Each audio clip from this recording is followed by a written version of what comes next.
Hello guys எல்லாரும் எப்படி இருக்கீங்க? ஸோ இன்றைக்கி என்ன வீடியோ அப்படின்னு பார்த்தீங்கன்னா ஒரு ஆப்பை பற்றி தான். என்ன ஆப் அப்படின்னு பார்த்தீங்கன்னா ஃப்ளிப்கார்ட் இல்லை?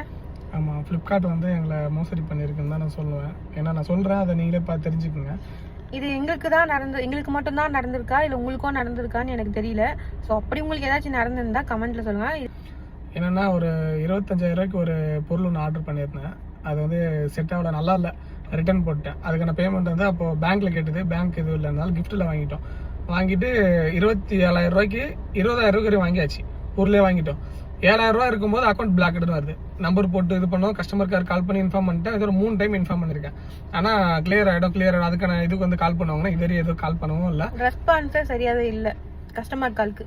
இப்போ அந்த 7,000 ரூபாய் வந்து அதுலேயே இருக்கு, ஆப்பே ஓப்பன் ஆகல, பிளாக்ட் அக்கௌண்ட்னு வருது. கிட்டத்தட்ட 2.5 மாதம் 3 மாசமே ஆயிடுச்சு. இதுவே வந்து ஃப்ளிப்கார்ட்ல நம்ம ஒரு பொருள் வாங்கிட்டு கட்டல, இல்லை ஃப்ளிப்கார்ட் கார்டு வச்சு நம்ம வாங்கிட்டு கட்டலன்னா அவங்க என்ன பண்ணிருப்பானுங்க?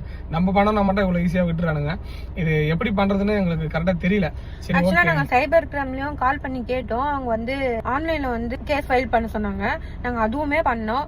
ஒரே ஒரு விஷயம் தான், சைபர் கிரைம் கூட ஏன் அந்த ஃபைலை வந்து நீங்களே பண்ணல, படிச்சவங்கன்றனால எங்களுக்கு ஏதோ தெரிஞ்சது, இங்கிலீஷ் தெரியும் அப்படின்றனால நாங்க ஃபில் பண்ணிட்டோம். இதுவே ஒரு படிக்காதவங்களா இருந்தா எப்படி ஃபில் பண்ணுவாங்க? ஏன்னா ஃபுல்லாவே இங்கிலீஷ்ல தான் இருக்கு. அது எது ஃபில் பண்ணணும், எப்படி பண்ணணும்னு எங்களுக்கே சுத்தமா தெரியல. இப்ப படிக்காதவங்க என்ன பண்ணுவாங்க?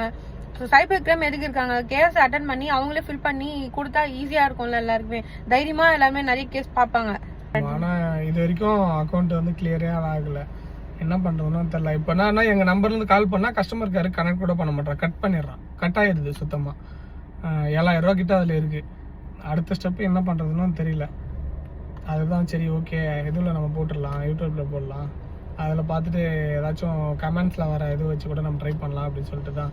நமக்கு தெரியாத விஷயம் நிறைய வந்து உங்களுக்கு தெரியும், நீங்கள் சொன்னீங்கன்னா அதை ஃபாலோ பண்ணலான்னு பார்க்குறேன். அதனால தான். ஸோ உங்களுக்கும் அப்படி நடந்துருந்துச்சுன்னா கண்டிப்பாக என்ன ஆக்ஷன் எடுக்கிறதுன்னு கமெண்ட்டில் சொல்லுங்கள். ஸோ அதுக்கேற்ற மாதிரி நாங்களும் ப்ரொசீஜர் பண்ணுறோம். நாங்கள் மெயில் ஐடி போட்டாலும் பிளாக்குன்னு தான் வருது, மொபைல் நம்பர் போட்டாலும் பிளாக்குன்னு தான் வருது. அது ஏன் அப்படி வருதுன்னு சுத்தமாக புரியல. வெப்சைட் போய் பார்த்தாலுமே பிளாக்குன்னு தான் வருது. இப்போ அமேசான்லாம் எடுத்துக்கிட்டிங்கன்னா கால் பண்ணுறதுக்கு நம்ம ரிக்வஸ்ட் கொடுத்தா உடனே அட்டன் பண்ணுவாங்க, நம்பருக்குமே வரும். ஆனால் ஃப்ளிப்கார்ட் வந்து அப்படி கிடையவே கிடையாது. 24 ஹவர்ஸ் கஸ்டமர் சர்வீஸ் இருக்குன்னு தான் போட்டிருக்காங்களே தவிர நம்ம டைரெக்டாக கஸ்டமரை கால் பண்ணுற ஒரு ஆப்ஷன் கூட அதில் கிடையவே கிடையாது.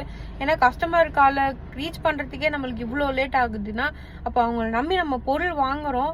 அந்த பொருளுக்கு ஏதாவது ப்ராப்ளம்னா யார் பதில் சொல்லுவா? நம்ம காசு கொடுத்து தான் வாங்குறோம் இத்தனைக்கும். ஸோ இது என்ன பண்ணுறதுன்னு கமெண்ட்டில் சொல்லுங்கள். அண்ட் கமெண்ட்டில் சொல்கிறதுனால இந்த எங்களை மாதிரி நிறைய பேர் இருப்பாங்க, அவங்களுக்குமே யூஸ் ஆகும். அதுக்காக தான் சொல்கிறேன். ஓகே.